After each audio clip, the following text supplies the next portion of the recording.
Looking at the herbal cycle of life.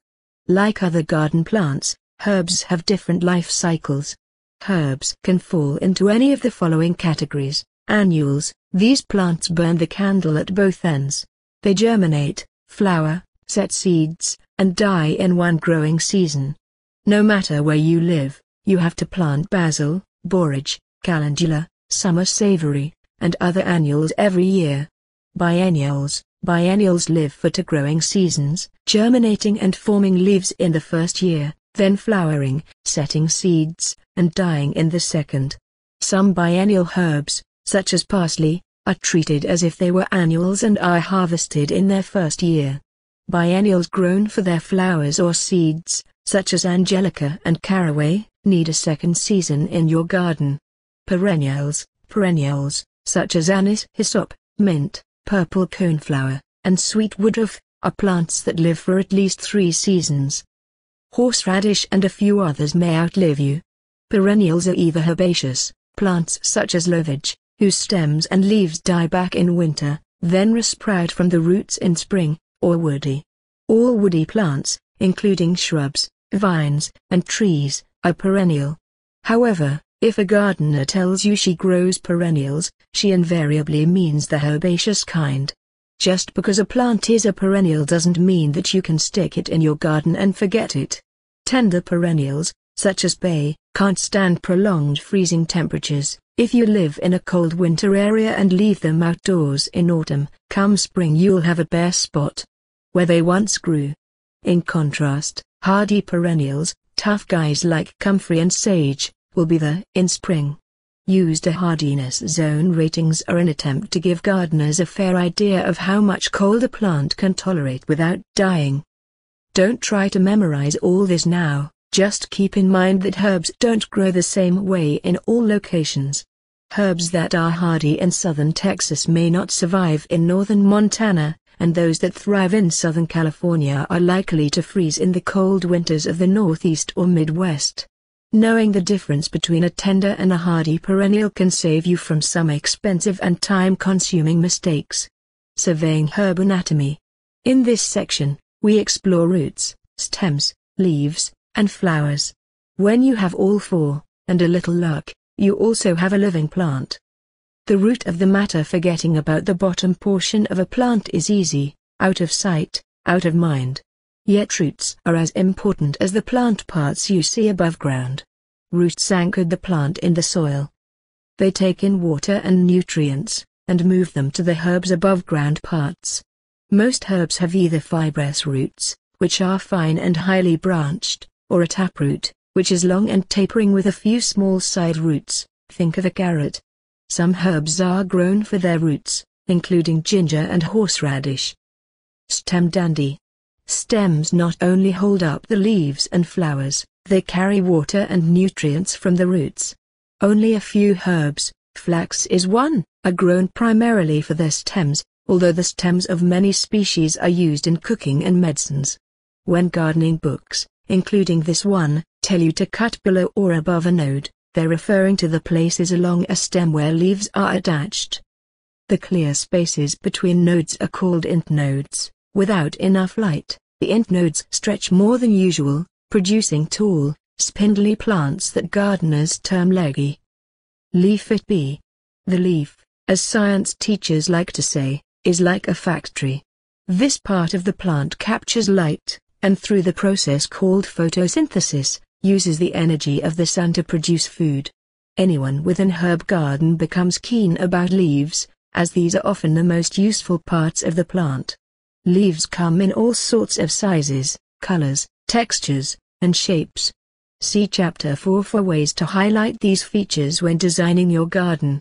Understanding leaf descriptions. Each leaf variation, and the variations are numerous, has its own technical description, but you can garden successfully for a lifetime without having to know that bee balm leaves are simple, usually serrate, or that geranium's leaves are alternate, palmate or pinnate, simple or compound, usually lobed. However, knowing some of these terms will help you make sense of entries in plant encyclopedias. You'll also be better able to identify herbs whose labels you've lost, and understand other gardeners' descriptions. Following are a few of the most general leaf terms, ones you'll encounter so often that you'll want to remember them. Deciduous refers to plants with leaves that die and fall off in autumn and are replaced by new leaves in spring. Evergreen, a plant that retains its leaves throughout the year. Simple, comprised of a single leaf, like mint. Compound, describes a leaf that's made of several leaves, or leaflets, like those of Chville. Blade, the flat part of the leaf. Margin, the edge of the leaf. Lobed, refers to a leaf that has rounded sections, like the leaves of most geraniums. Serration, a leaf margin that's jagged like a saw blade, as in most mints. A leaf without serration, such as that of orris root, has entire margins. Seeing how leaves and stems go together the way the stems and leaves are put together on a plant accounts for its growth habit. Knowing an herb's growth habit is necessary in order to pick the right plant for the location you have in mind. If you're looking for herbs to cover that steep, unmowable strip on one side of your backyard, look for the words mat forming, prostrate, cushion forming, ground cover, and mound forming. Erect plants grow upward. Some shoot straight up, rigidly vertical and often with few side stems, like bee balm. Others with more branched stems tend to sprawl. Climbing, or scandent, plants want to grow even farther upward and need some type of structure to support them. Factoring in flowers. Some herbs are grown simply for the beauty of their flowers, but some flowers are useful in other ways, too. Chamomile flowers make a calming tea. Lavender flowers have a soothing fragrance, making them popular in sachets and aromatherapy. However, a plant's perspective on the purpose of its flowers differs from that of the people who grow it. Seeing flowers from a plant's point of view, botanically speaking, flowers serve one purpose for the plant: reproduction. The function of flowers, at least from a plant's point of view, is to produce the next generation. To do that, the pollen on the male stamen has to get to the pistil, the female part of the blossom. Many flowers use colors, markings, fragrance, form, and the promise of nectar to entice insects to do their bidding. In most cases, insects like bees visit flowers for the nectar, inadvertently collecting pollen on their bodies and passing it along to another flower. The male pollen fertilizes the female egg, resulting in the production of seeds. Looking at flowers from the human perspective, the ancient Greeks were talking about atoms when they wrote about the symmetry of their shapes and sizes and positions and order, but they could just as easily have been describing the wonderful shapes, sizes, and arrangements of flowers, the characteristics of flowers that are most important from our human perspective. It's logical that a single, or solitary, is one flower on one stalk, yet flowers also come in clusters, or inflorescences. In fact, most herbs produce flower clusters rather than singles. Gardeners describe clusters both in terms of the individual blooms and the way those blooms are arranged. Knowing the basic terms for these inflorescences helps you choose the flower shape you want, and, as with leaf shapes, helps you identify plants. So when other gardeners start talking blossoms, it won't be all Greek to you. Composite, a daisy-like flower, such as the sunflower or purple coneflower, that looks like a single but actually consists of a center made up of scores of tiny, tightly packed disc flowers surrounded by a ring of ray flowers. Rays are the flower parts we pick off while reciting, "He loves me not." Panicle, an open, loosely branched cluster of flowers on a branched stem.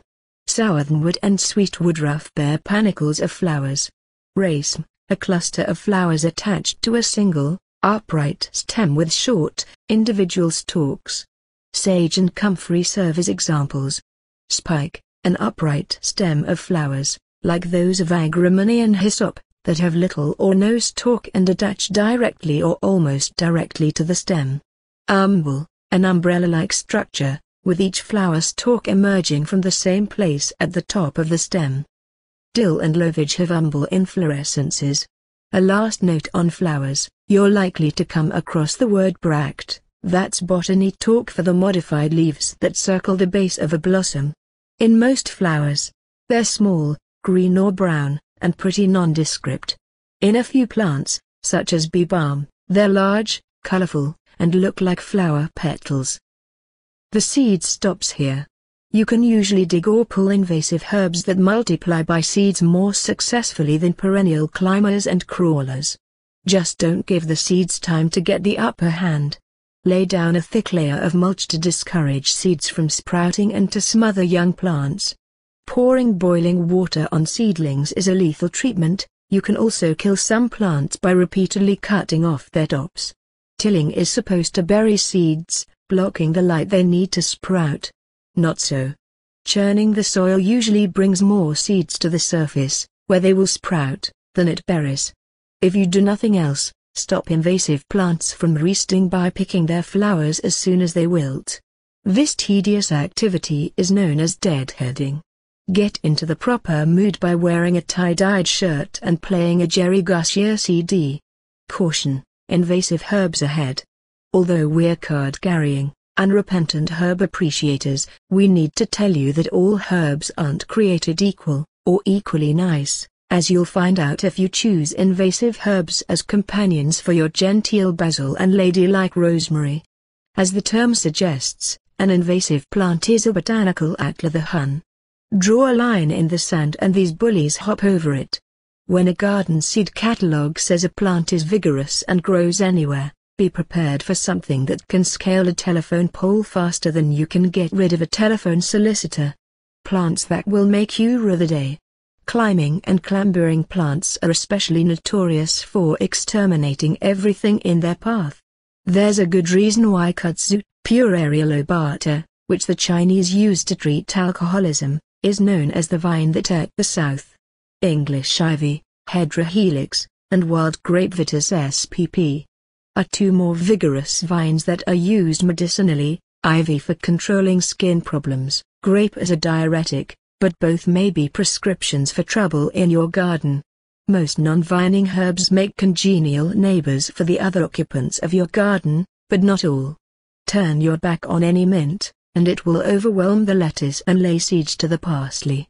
Despite their sweet scent, mints are thugs.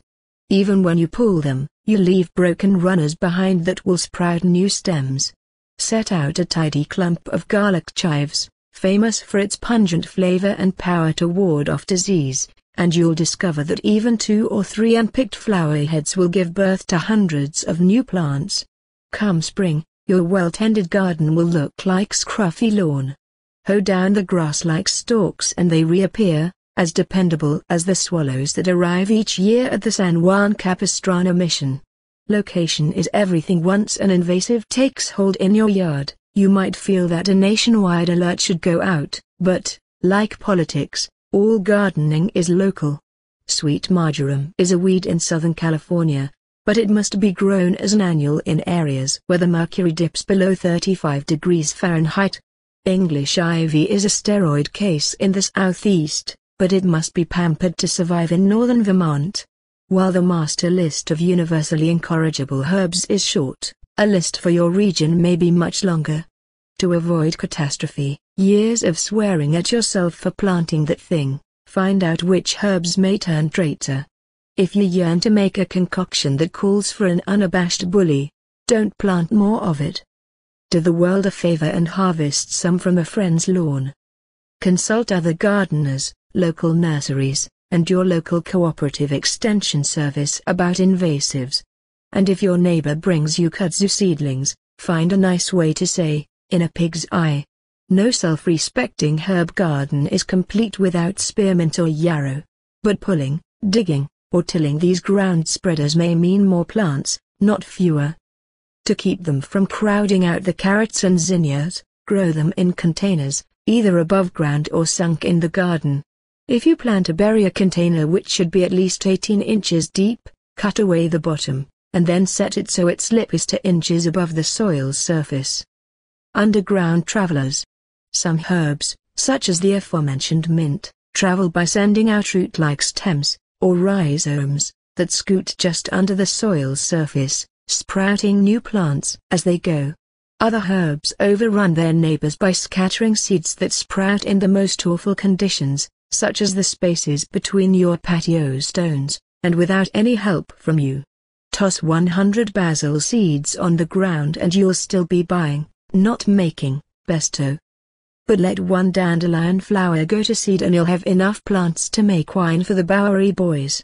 Be wary of the following, and be prepared to arm yourself as an urban guerrilla if you plant any of them. Artemisia spp. Gardening books advise dividing this herb to create more.